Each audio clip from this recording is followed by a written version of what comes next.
Praise the lord. అందరికీ వందనాలు.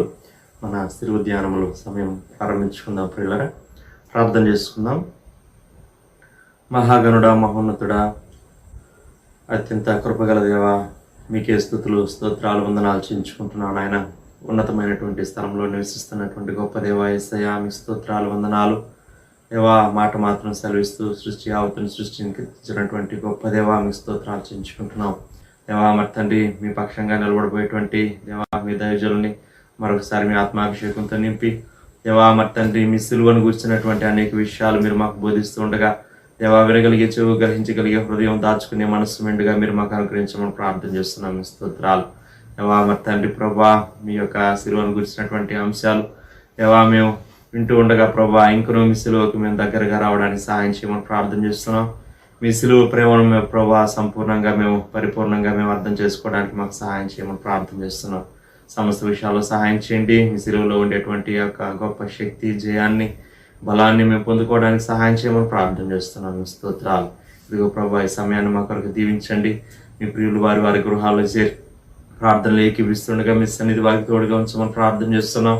దేవా, మీరే కృప చూపించండి, సహాయం చేయండి. వ్యక్తిగతంగా మీ బిడ్డలు చేసుకోబోయేటువంటి ప్రతి విధమైనటువంటి ప్రార్థనలు కూడా మీరు ఆలకించి గొప్ప జవాబులు మీరే అనుగ్రహించమని ప్రార్థన చేస్తున్నాం. మీ స్తోత్రాలు.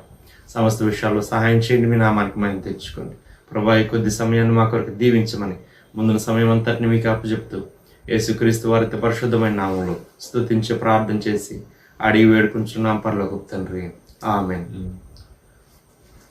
పాట పాడి దేవుని మేము పడతాం. 633వ పాట పాడుతున్నాం శారణాత్మ గీతాల్లో నుంచి. ఆశిల్లెను సిలువలో పాప క్షమా, యేసు ప్రభు నీ దివ్య క్షమా. ఆశిల్లెను సిలువలో పాప క్షమా,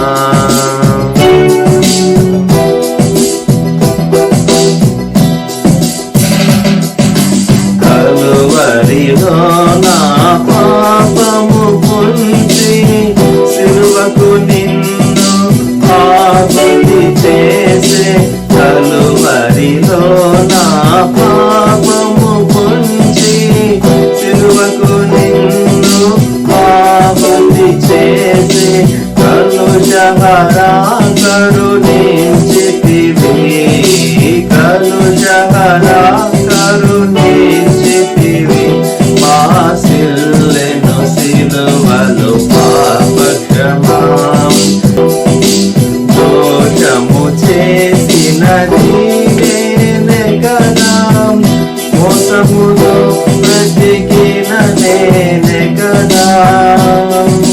దోషము చేసినది నేనే కదా, మోసముతో బ్రతికిన నేనే కదా. మోసితివా నా శాపభారం, మోసితివా నా శాపభారం. వాసిల్లెను సిలువలో పాప క్షమా, యేసు ప్రభు నీ దివ్య క్షమా.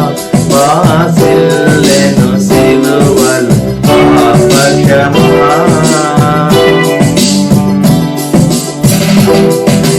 పాపము చేసి గడించితి మరణం, శాపమేగా నేనాచించినది.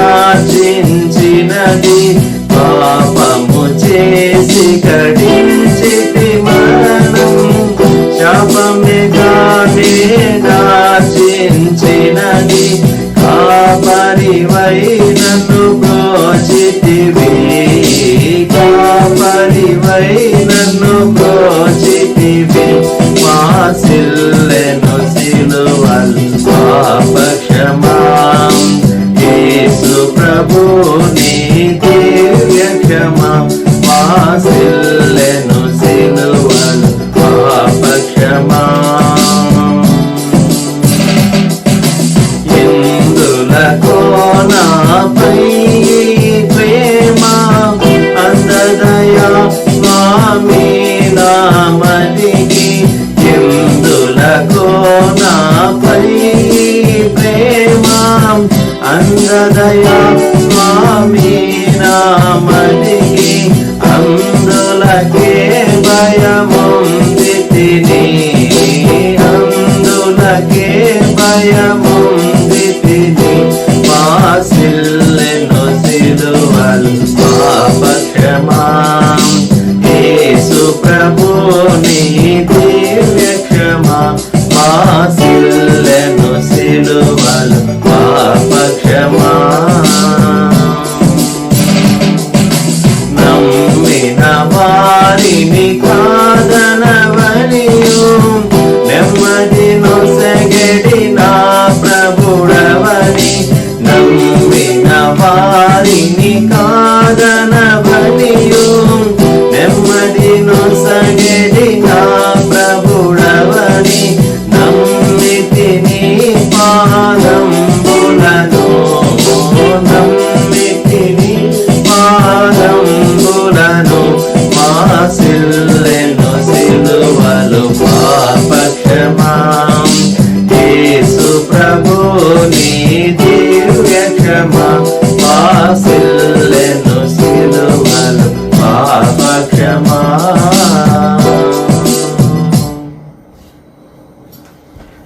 ప్రకటనగా 91వ వాక్యం చదువుకుందాం పిల్లరా. మహోన్నతిని చాటున నివసించేవాడే సర్వశక్తి నీడును విశ్రమించేవాడు. మహోన్నతిని చాటున నివసించేవాడే సర్వశక్తి నీడును విశ్రమించేవాడు. ఆయనే నాకు ఆశ్రయము నా కోట, నేను నమ్ముకున్న నా దేవుడని నేను యెహోవాని గురించి చెప్పుచున్నాను. ఆయనే నాకు ఆశ్రయము నా కోట, నేను నమ్ముకున్న దేవుడని నేను యెహోవాను గురించి చెప్పుచున్నాను. వేటకాని ఊరిలో నుండి ఆయన నిన్ను విడిపించును, నాశనకరమైన తెగులు రాకుండా నిన్ను రక్షించును. వేటకాని ఊరిలో నుండి ఆయన నిన్ను విడిపించును, నాశనకరమైన తెగులు రాకుండా నిన్ను రక్షించును. ఆయన తన రెక్కలతో నిన్ను కప్పును, ఆయన రెక్కల క్రింద నీకు ఆశ్రయం కలుగును. ఆయన సత్యము కేడమును డాలునై ఉన్నది. ఆయన తన రెక్కలతో నిన్ను కప్పును, ఆయన రెక్కల కింద నీకు ఆశ్రయం కలుగును. ఆయన సత్యము కేడమును డాలునై ఉన్నది. రాత్రి వేళ కలుగు భయమునకైనను, పగటి వేళ ఎగురు బాణమునకైనను, రాత్రి వేళ కలుగు భయమునకైనను, పగటి వేళ ఎదురు బాణమునకైనను, చీకటిలో సంచరించే తెగులునకైనను, మధ్యాహ్నం మందు పాడు చేయ రోగమునకైనను నీవు భయపడుకుందువు. చీకటిలో సంచరించి తెగులకైనను, మధ్యాహ్నం మందు పాడు చేయ రోగమునకైనను నీవు భయపడుకుందువు. నీ ప్రక్కన 1000 మంది పడినను, నీ కుడి పక్కన 10,000 మంది కూలినను అపాయం ఎదుకు రాదు. నీ ప్రక్కన 1000 మంది పడినను, నీ కుడి ప్రక్కన 10,000 మంది కూలినను అపాయం నీ ఎదుకు రాదు. నీవు కన్నులారా చూచుచుండగా భక్తిహీనులకు ప్రతిఫలం కలుగును. నీవు కన్నులారా చూచుండగా భక్తిహీనులకు ప్రతిఫలం కలుగును. యెహోవా నీవే నా ఆశ్రయము అని నీవు మహోన్నతుడైన దేవుని నీకు నివాసస్థలంగా చేసుకుని ఉన్నావు. యెహోవా నీవే నా ఆశ్రయము అని నీవు మహోన్నతుడైన దేవుని నీకు నివాసస్థలముగా చేసుకుని ఉన్నావు. నీకు అపాయమేమీ రాదు, ఏ తెగులును నీ గుడారము సమీపించదు. నీకు అపాయమేమీ రాదు, ఏ తెగులును నీ గుడారము సమీపించదు. నీ మార్గములన్నిటిలో నిన్ను కాపాడుటకు ఆయన నిన్ను గూర్చి తన దూతలకు ఆజ్ఞాపించును. నీ మార్గములన్నిటిలో నిన్ను కాపాడుటకు ఆయన నిన్ను గూర్చి తన దూతలకు ఆజ్ఞాపించును. నీ పాదములకు రాయి తగలకుండా వారు నిన్ను తమ చేతుల మీద ఎత్తి పట్టుకుందురు. నీ పాదములకు రాయి తగలకుండా వారిని తమ చేతుల మీద ఎత్తి పట్టుకుందురు. నీవు సింహములను నాగపామును త్రొక్కెదవు, కదం సింహములను భుజంగములను అనగదొక్కెదవు. నువ్వు సింహములను నాగపామును త్రొక్కెదవు, కదం సింహమును భుజంగమును అనగదొక్కెదవు. అతడు నన్ను ప్రేమించున్నాడు గనుక నేను అతన్ని తప్పించదను, అతడు నా నామం ఎరిగిన వాడు గనుక నేను అతని కనపరచదను. అతడు నన్ను ప్రేమించుచున్నాడు గనుక నేను అతన్ని తప్పించదను, అతడు నా నామం ఎరిగినవాడు గనుక నేను అతని కనపరచదను. అతడు నాకు మొరపెట్టగా నేను అతనికి ఉత్తరం ఇచ్చదను, శ్రమలో నేను అతనికి తోడై ఉండేదను, అతను విడిపించి అతని గొప్ప చేసేదను. అతడు నాకు మొర్ర పెట్టగా నేను అతనికి ఉత్తరం ఇచ్చేదను, శ్రమలో నేను అతనికి తోడై ఉండేదను, అతని విడిపించి అతని గొప్ప చేసేది. దీర్ఘాయు చేత అతనిని తృప్తిపరచదను, నా రక్షణ అతనికి చూపించదను. దీర్ఘాయువు చేత అతని తృప్తిపరచదను, నా రక్షణ అతనికి చూపించదను. ఆమేన్. సమయంలో దేవుని వాక్యం ఉందాం పిల్లరా. దర్శనంలో ప్రదర్శకులు గారు వచ్చి మనకు దేవుని వాక్యం అందిస్తారు. ఈ ప్రాతకాలం మనం యేసుక్రీస్తు ప్రభువారు నిజమైనటువంటి పస్కా పశువుగా ఆయన వధింపబడ్డాడు. నిజమైనటువంటి పాసోవర్ ల్యాంబ్ ప్రభు అయినటువంటి యేసుక్రీస్తు వారి ఆయన ఆచరించినటువంటి ఆఖరు పస్కా. తన పబ్లిక్ మినిస్ట్రీలో ఆయన అప్పగింపబడబోయేటటువంటి రాత్రి ఆయన ఆచరించినటువంటి పస్కా. అది యెరూషలేములో యేసుక్రీస్తు ప్రభువారు ఆచరించినటువంటి పస్కాను గూర్చి మనము మత్తయి, మార్కు, లోక సువార్తల్లో చదువుతాం. యోహాను సువార్తలో ఆయన ఆ పస్కా ఆచరించే సమయంలో చెప్పినటువంటి అనేక విషయాలు సవివరంగా యోహాను సువార్తలో మనం చూస్తాం. మార్కు సువార్త 14వ అధ్యాయంలో నుండి 12వ వచనం మొదలుకొని 16 వరకు చదువుతాను, గమనించండి. పులియని రొట్టెల పండుగలో మొదటి దినమున వారు పస్కా పశువును వధించున్నప్పుడు ఆయన శిష్యులు, నీవు పస్కాను భుజించుటకు మేము ఎక్కడికి వెళ్ళి సిద్ధపరచవలని కోరుచున్నావని ఆయన అడుగ్గా, ఆయన, మీరు పట్టణంలోనికి వెళ్ళుడి, అక్కడ నీళ్లకుండ మోయిచున్న ఒక మనుష్యుడు మీకు ఎదురుపడును. వాని వెంటబోయి వాడు ఎక్కడ ప్రవేశించునో ఆ ఇంటి యజమాని చూచి, నేను నా శిష్యులతో కూడా పస్కాను భుజించుటకు నా విడిది గది ఎక్కడనని బోధకుడు అడుగుతున్నాడని చెప్పుడి. అతడు సామగ్రితో సిద్ధపరచబడిన గొప్ప మేడగది మీకు చూపించును, అక్కడ మన కొరకు సిద్ధపరచడని చెప్పి తన శిష్యుల్లో 2 పంపాను. శిష్యులు వెళ్ళి పట్టణంలోనికి వచ్చి ఆయన వారితో చెప్పినట్టు కనుగొని పస్కాను సిద్ధపరిచారు. ఈ భాగాలు మనం చదివితే కొంచెం ఆశ్చర్యంగా మనకు అనిపిస్తాయి.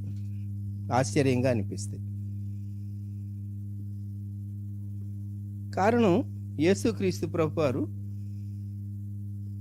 మత్తయి సువార్తలో అయితే 26వ అధ్యాయం 17 నుండి ఈ భాగం గురించి వ్రాయబడింది. ఆ పైన జరిగినటువంటి సంఘటన 14 నుండి, అప్పుడు 12 మందిలో ఒకడు ఇస్కరియోతు యూదా ప్రధాన యాజకుల యొద్దకు వెళ్ళి, నేను ఆయనను మీకు అప్పగించిన నాకేమి ఇత్తురని వారిని అడిగాను. అందుకు వారు 30 వెండి నాణెములు తూచి వానికి ఇచ్చిరి. వాడు అప్పటి నుండి ఆయనను అప్పగించుటకు తగిన సమయం కనిపెట్టుచుండెను. యేసు ప్రభువారు ఎందుకు కరెక్ట్ అడ్రస్ చెప్పేసేసి పంపలేదు? చాలా టెక్నికల్గా చెప్పాడు యేసు ప్రభువారు.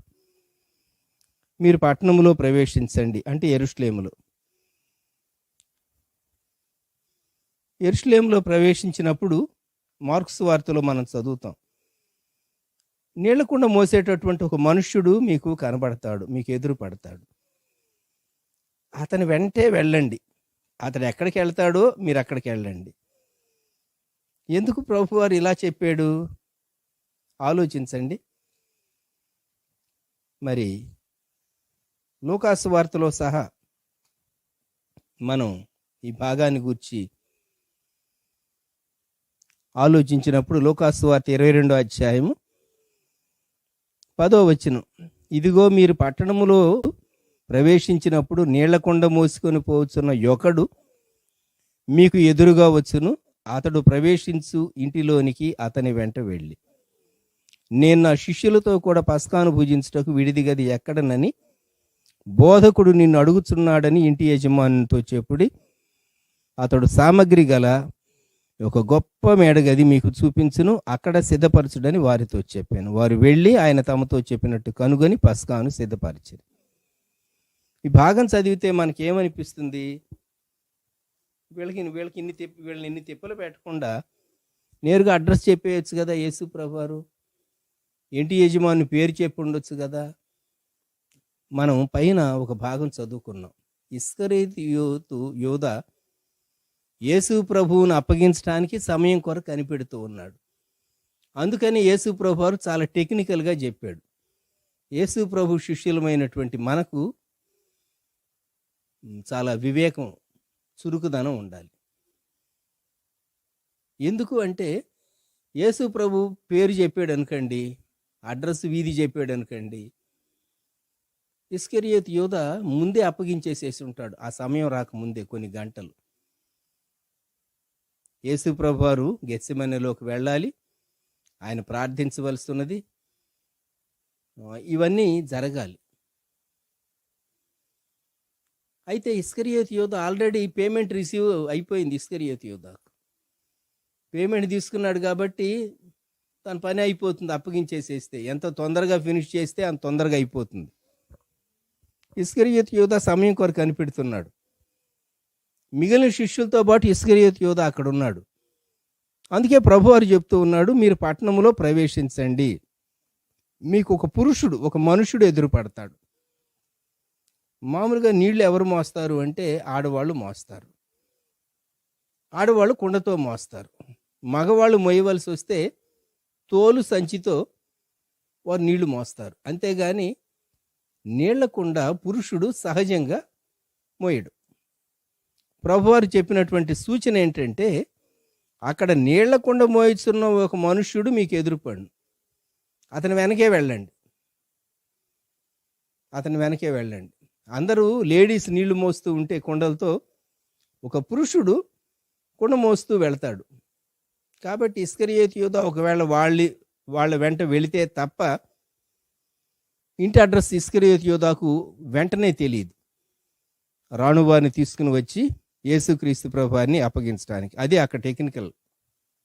యేసు ప్రభువారు చాలా టెక్నికల్గా ఇంటి విషయం చెప్పాడు. వారు వెళ్ళారు, ఇంటి యజమాని దగ్గరకు వెళ్ళారు. బోధకుడు అడుగుతూ ఉన్నాడు. మార్కు 14:14. బోధకుడు అడుగుతూ ఉన్నాడు అంటే యేసు ప్రభు వారికి ఆ ఇంటి యజమానికి పరిచయం ఉన్నది. అది జాన్ మార్కు గృహమే అయి ఉండొచ్చు. చాలామంది పండితులు జాన్ మార్కు గృహం అంటారు.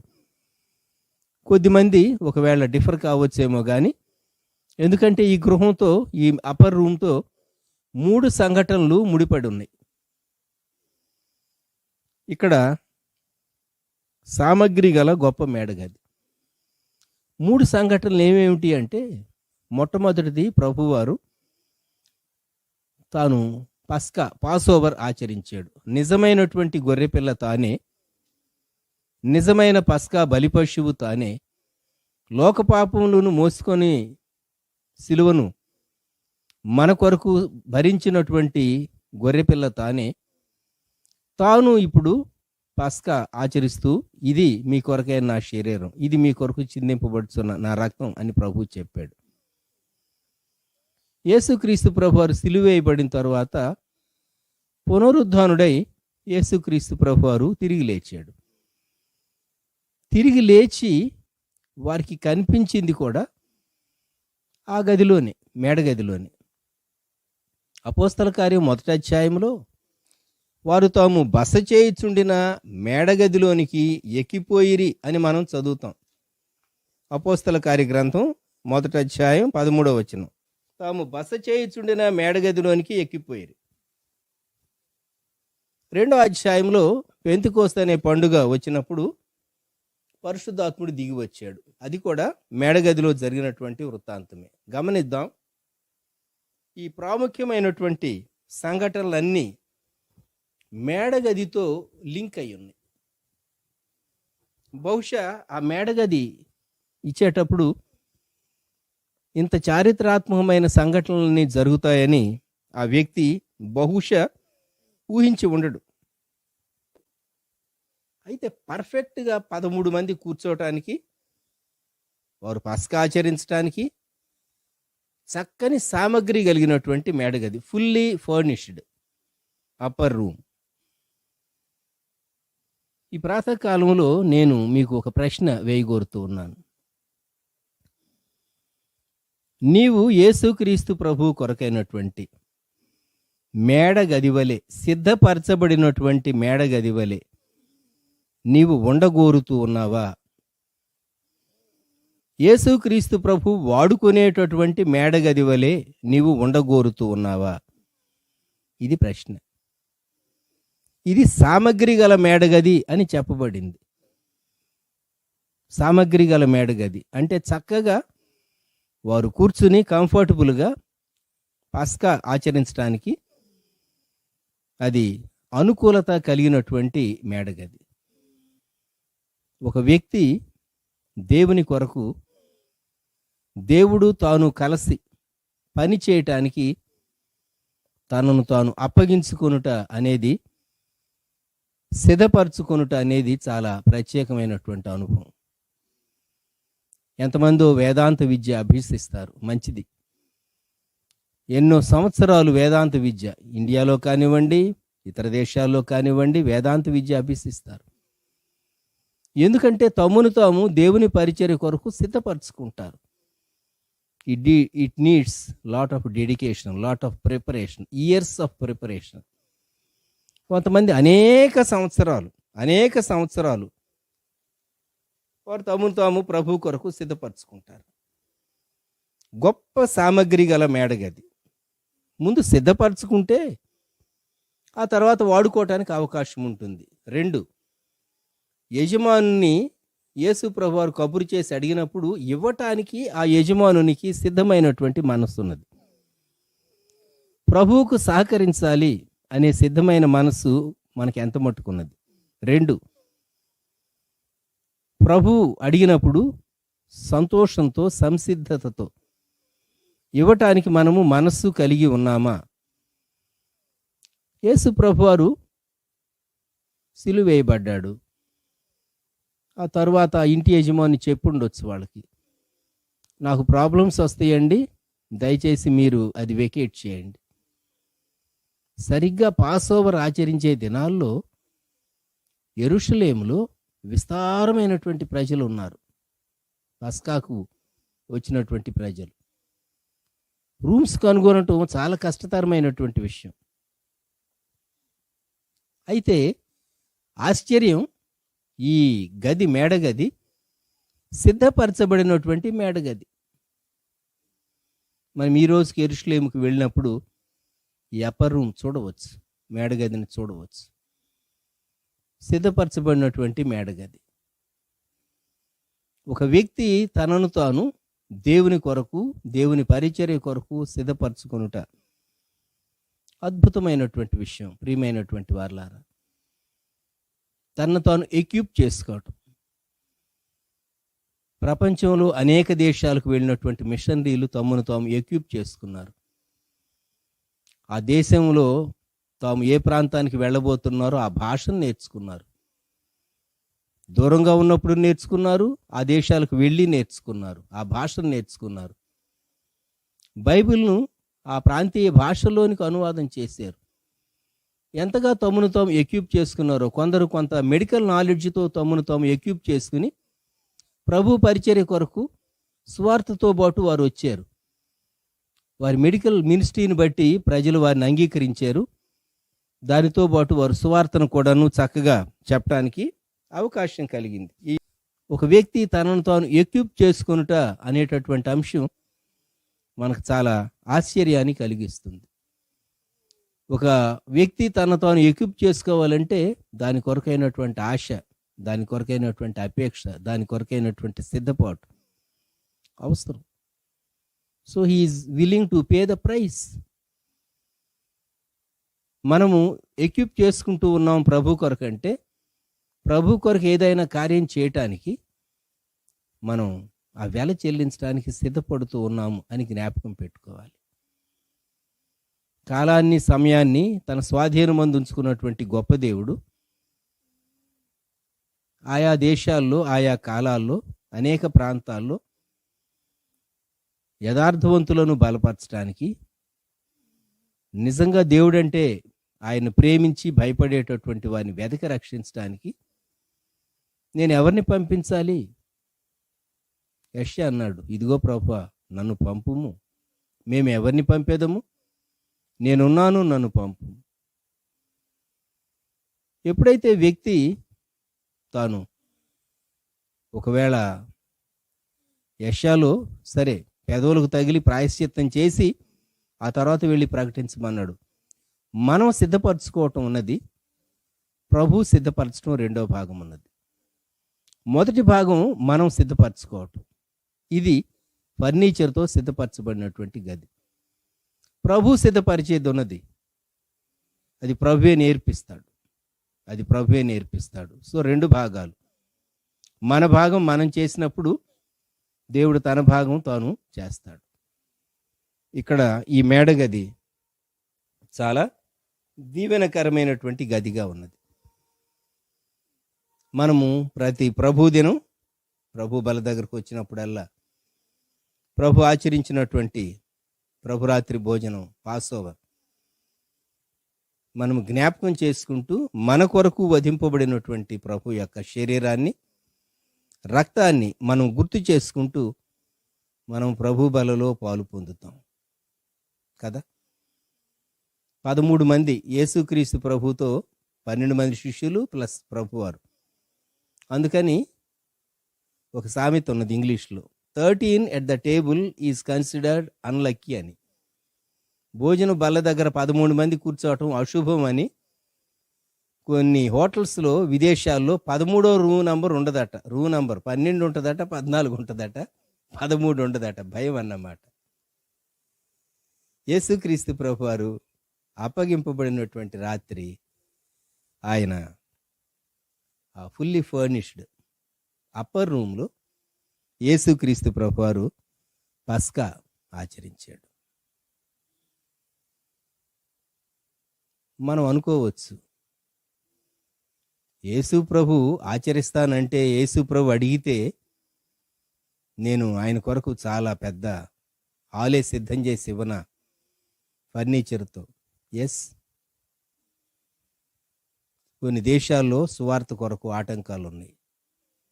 అక్కడ వారు ఏం చేస్తూ ఉంటారంటే పెద్ద పెద్ద ఇళ్ళు అద్దెకి తీసుకుంటారు. నేను దేశాల పేర్లు చెప్పను.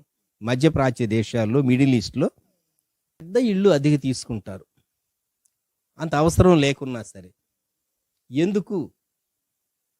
ప్రభు దినం లేక వారికి హాలిడే శుక్రవారం ఉంటుంది. శుక్రవారం ప్రభు బిడ్డలు చేరి ఆయన ఆరాధించడానికి ఆ విశాలమైనటువంటి ఇల్లు వారికి ఉపయోగపడుతుంది. ఒకరే కాదు, అనేక మంది తీసుకుంటారు. ఎప్పుడూ ఒకే ఇంట్లో పెడుతూ ఉంటే మళ్ళా పై వారికి తెలిసిపోతుంది, సమస్యలు వస్తాయి.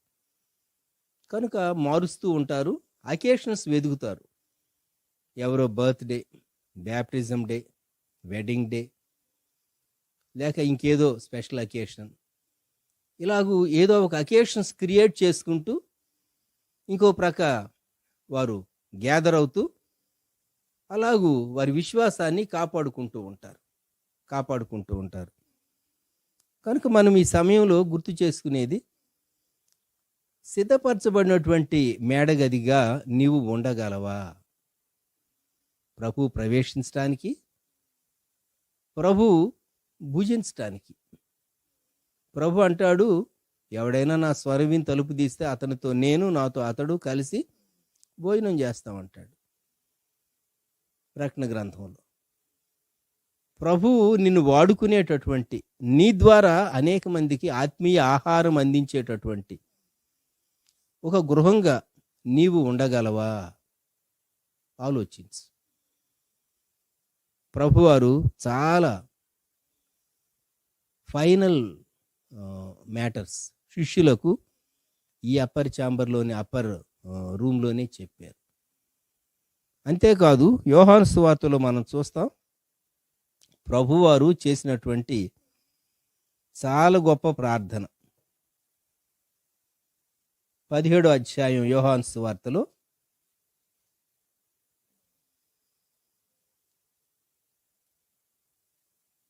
ప్రభువారు చేసినటువంటి ప్రార్థన, అది ప్రభువారు చేసాడని భావించవచ్చు. ఎందుకంటే 18వ అధ్యాయంలో యేసు ఈ మాటలు చెప్పి తన శిష్యులతో కూడా కెద్రోను వాగు దాటిపోయాను. కనుక ఇది అసలు ప్రభు ప్రార్థన అంటాం. లార్డ్స్ ప్రేయర్ అంటే ఇది అనేటటువంటి విశ్వాసులు కొందరున్నారు. ప్రభు తన శిష్యులకు నేర్పిన ప్రార్థన, పరలోకమందున్న మా తండ్రి. ఇదేమో ప్రభు తండ్రికి చేసినటువంటి ప్రార్థన, ప్రభు ప్రార్థన, లార్డ్స్ ప్రేయర్. ఈ ప్రాతకాల సమయంలో మనము జ్ఞాపకం చేసుకుందాం, నన్ను నేను ప్రభు కొరకు నేను ఎంత ఎక్విప్ చేసుకున్నాను, ఎంత చేసుకోగలమా? మనం అందుబాటులో ఉన్నామా? అవైలబుల్గా ఉన్నామా? రిస్ట్రిక్షన్స్ ఉన్నాయా? లిమిటేషన్స్ ఉన్నాయా? ఒకసారి ఆలోచన చేద్దాం. మన ప్రియ ప్రభు మనల్ని ప్రేమించినటువంటి రక్షకుడు, దేవాది దేవుడు. నేను నా శిష్యులతో కూడా పస్కాను ఆచరించుటకు విడిది గది ఎక్కడ అని ఒక ప్రశ్న వేశాడు, ఒక కబురు పంపించాడు, ఒక మెసేజ్ పంపించాడు. నేను నీ ద్వారా మహిమను పొందటానికి, నీ ద్వారా శిలువ సువార్త, రక్షణ సువార్త వెల్లడవటానికి, ఒక సాధనంగా నీవు ఉండటానికి ఇష్టపడుతూ ఉన్నావా? నీవు నన్ను ప్రేమిస్తూ ఉన్నావని దీని వలన లోకానికి రుజువుపరచగలవా? ధైర్యంగా ప్రభు మనలను అడుగుతూ ఉన్నాడు. యూట్యూబ్లో మాట్లాడవలసి వస్తుంది, ఇలా యూట్యూబ్లో లైవ్లో మాట్లాడవలసి వస్తుంది. నేను కానీ భాను గారు కానీ ఎన్నడూ అనుకోలేదు, మేము ఆశించలేదు సహా.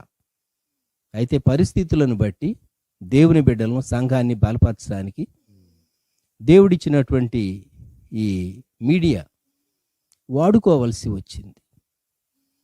ప్రభు ఇచ్చినటువంటి నడిపింపును బట్టి, ప్రభు చూపినటువంటి గొప్ప కృపను బట్టి మేమెంతటి వారు? మనల్ని మనం ఎక్విప్ చేసుకోవటం, మనము దేవుని సన్నిధానంలో గడపకుండా, దేవుని ఆత్మ సహాయం లేకుండా మనం అందించలేం. దేవుడే గొప్ప కృప చూపించాడు. ప్రభువును మనం ఎంతో స్తుతింపబద్ధులంగా ఉంటూ ఉన్నాం. ఈ సమయంలో నేను నా శిష్యులతో కూడా పస్కాను భుజించుటకు విడిది గది ఎక్కడ అని ప్రభు వేసినటువంటి ప్రశ్నకు మనం అవును ప్రభా, ఇదిగో నేను సిద్ధంగా ఉన్నాను, lord Jesus please come in అని ఎవరైతే ప్రభువును ఆహ్వానించి ప్రభువుకు అందుబాటులో ఉంటారో వారితో ప్రభు సహవాసం చేస్తాడు. ప్రభు వారిని సాధనంగా వాడుకుంటాడు. ప్రభు వారి ద్వారా మహిమను పొందుతాడు. ప్రార్థన చేసుకుందామా? ప్రేమగల మా తండ్రి, పరిశుద్ధ ప్రభా, గొప్ప దేవ, మా రక్షక, మీకు వందనములు, స్తుతులు, స్తోత్రములు. ప్రియ తండ్రి, ఈ సమయంలో మేము మేడగదిని గూర్చి మాట్లాడుకున్నాం. గొప్ప సామగ్రి గల మేడగదిని గూర్చి మేము మాట్లాడుకోవటానికి మీరు చూపినటువంటి కృప కొరకు వందనాలు, స్తుతులు చెల్లిస్తున్నాం. ప్రియ తండ్రి, మీరే స్వయముగా ఆ ఇంటి యజమానికి కబురు చేశారు. ఆ ఇంటి యజమాని కనుగొనేటటువంటి ఒక టెక్నికల్ విధానం శిష్యులకు మీరు నేర్పించారు. మీరు చెప్పినట్టుగా శిష్యులు చేశారు. ఎన్నో ప్రాముఖ్యమైన సంఘటనలు ఆ మేడగదిలో జరిగినాయి. మీరు ఆఖరి సంగతులు అనేకం చెప్పారు, ఆఖరు ప్రార్థన చేశారు, ఎన్నో హెచ్చరికలు ఇచ్చారు, ఎన్నో సంగతులు శిష్యులతో షేర్ చేశారు. ప్రియ ప్రభువా, మీరు పునరుద్ధారులైన తర్వాత అక్కడే కనబడ్డారు. శిష్యులు మేడగదిలోనికి ఎక్కి వెళ్ళారని అపోస్తల కార్యం 1వ అధ్యాయంలో మేము చదువుతూ ఉన్నాం. అలాగే ప్రియ తండ్రి, 2వ అధ్యాయంలో పరిశుద్ధాత్ముడు మేడగదిలోనే సంఘం మీదికి దిగి వచ్చాడని మేము గ్రహిస్తూ స్తుతిస్తూ ఉన్నాం. ఇన్ని ప్రాముఖ్యమైన సంఘటనలతో లింక్ అయినటువంటి అప్పర్ రూమ్ మా జీవితంలో కూడా మీరు మాతో సహవాసం చేస్తూ మమ్మల్ని బలపరిచేటటువంటి మేడగది అనుభవంలోనికి మీరు మమ్మల్ని నడిపించండి, బలపరచండి. యేసుక్రీస్తు ప్రభు నామములో ప్రార్థించి వేడుచూ ఉన్నాము తండ్రి, ఆమెన్. మన ప్రభు అయిన యేసుక్రీస్తు వారి కృప, దేవుని ప్రేమ, పరిశుద్ధాత్ముని అన్యోన్య సహవాసం సదాకాలం సంఘమునకు తోడై ఉండును గాక. ఆమెన్.